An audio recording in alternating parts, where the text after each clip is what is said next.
Je voudrais aussi, à toutes fins utiles, rajouter cette ultime précision et faire savoir que bien souvent nous vivons des situations dans la vie que l'on voit être compliquées ou se compliquer en cours de route sans pouvoir s'expliquer pourquoi. On se demande mais comment ça se fait alors que ma situation était déjà si grave qu'elle s'aggrave encore, et bien sachez que là encore, l'ennemi est celui qui est non seulement à l'origine de toute souffrance et de toute situation problématique ou grave ou gravissime, mais il est aussi à l'origine de toute complication que connaissent ces situations.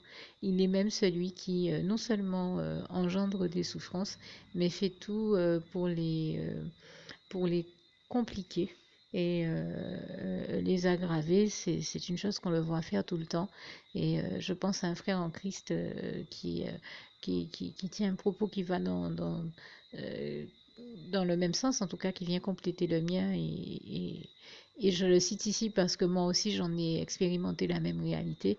L'ennemi est celui qui vient rajouter des fardeaux très lourds à tous ceux qui sont déjà en souffrance comme si ils en avaient besoin, alors que Jésus-Christ seul est celui qui vient nous délivrer de tout fardeau. Et je lui en rends ici grâce et gloire. Je rends grâce et gloire à Dieu, à Jésus-Christ, à son Saint-Esprit, à l'Éternel, notre merveilleux Dieu d'amour, à qui toute la gloire revient, puisque l'Éternel est celui, comme j'ai l'habitude de le dire, qui nous délivre de tout ce dont nous avons besoin de l'être, tout comme ce passage biblique du psaume 34, verset 5 à 20 nous en démontre bel et bien la réalité.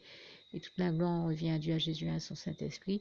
Et à combien d'occasions on s'est retrouvés à voir, le frère et moi, que quand nous étions, par exemple, en tout cas dans mon cas, quand je suis malade, souffrant du dos, et sachant qu'il m'a déjà entendu dire à plusieurs reprises que le médecin m'interdit de porter toute charge ou tout objet qui soit lourd ou quoi que ce soit d'autre qui pèse lourd, qui est un poids qui serait pas le bienvenu compte tenu de l'état de mes souffrances dorsales, eh bien, il, euh, il s'amuse à faire les gens me dire partout où je passe, bon, il y a telle chose lourde à soulever, eh ben, soulève-la. Comme s'il n'y avait personne d'autre que moi qui pourrait soulever des choses lourdes. Même quand il y a des fois des hommes qui sont là, qui ont des muscles, qui peuvent soulever des choses. Non, non, ils trouvent le moyen de faire les gens considérer que c'est à moi de soulever des choses.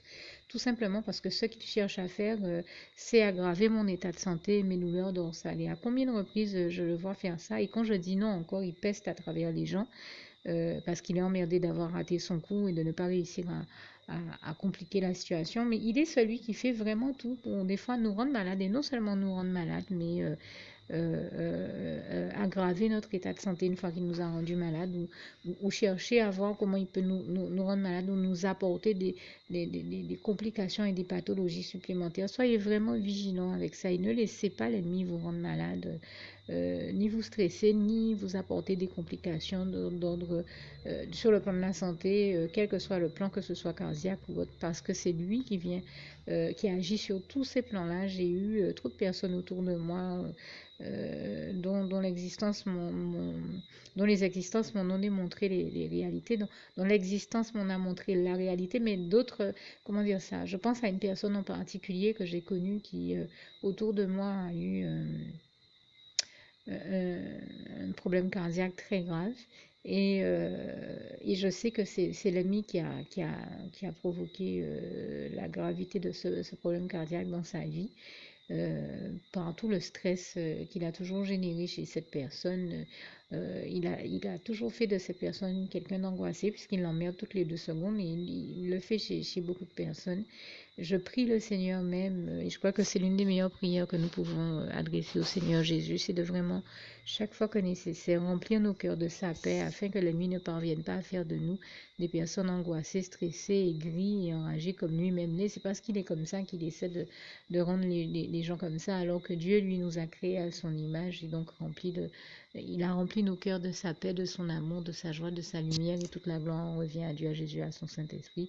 Merci Seigneur de nous délivrer encore une fois de tout stress et de tout élément négatif par par le biais duquel l'ennemi cherche à nous souiller, que ce soit le biais du péché ou tout autre élément négatif, et de vraiment nous faire un cœur pur et de remplir ce cœur donc de ton amour, de ta paix, de ta joie, de ta lumière et de toutes les autres bonnes choses dont tu souhaites nous bénir par-dessus. Et c'est au nom puissant du Seigneur Jésus-Christ que j'ai fait cette prière encore une fois, que je vous invite à faire, ainsi que celle qui va suivre. Euh, dans quelques secondes, hein, le temps pour moi de vous souhaiter vraiment donc de ne pas hésiter à vous blottir dans les bras d'amour du Seigneur Jésus, à lui demander de vraiment remplir vos cœurs de sa paix, de vous prendre et de vous garder dans ses bras d'amour, car comme j'ai l'habitude de le dire, c'est l'endroit le plus sécure de tout l'univers. Et connaître le bonheur des bras d'amour de Jésus, je crois qu'il n'y a pas de plus grand bonheur que ça, puisque avoir Dieu, avoir Jésus-Christ et son Saint-Esprit dans nos cœurs, c'est le plus grand des bonheurs. Et toute la gloire revient au Seigneur. Merci Seigneur, nous t'aimons, nous tous tes enfants. Alors pour toutes celles et ceux qui ne l'auraient jamais encore fait auparavant, je partage avec vous ici la prière par le biais de laquelle le Seigneur Jésus m'a sauvé la vie.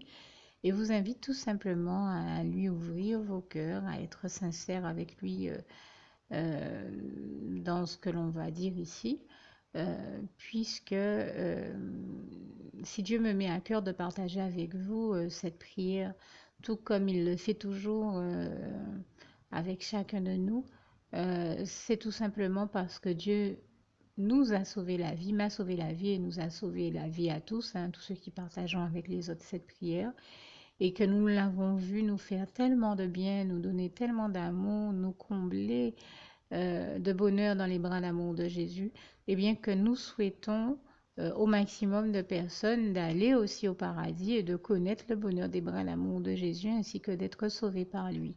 Mais bien entendu, pour être sauvé, encore faut-il prendre le temps de demander à l'être et d'accepter donc le Seigneur Jésus-Christ comme son sauveur personnel, ce qui est ici l'objet de cette prière.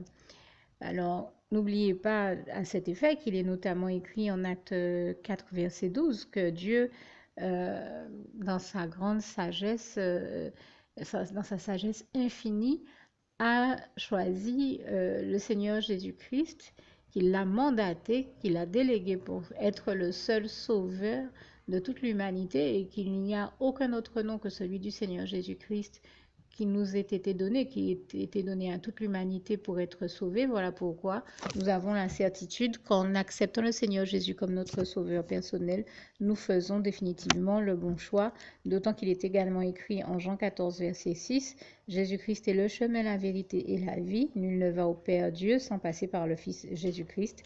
Voilà pourquoi nous devons donc adresser au Seigneur Jésus la prière qui suit. Donc Seigneur Jésus-Christ, n'hésitez pas donc à dire cette prière à haute voix en vous mettant bien entendu dans un lieu où vous savez que vous pouvez prier en toute sérénité. Donc Seigneur Jésus-Christ, je t'accepte aujourd'hui comme mon sauveur personnel, moi un tel, vous dites votre nom et votre prénom.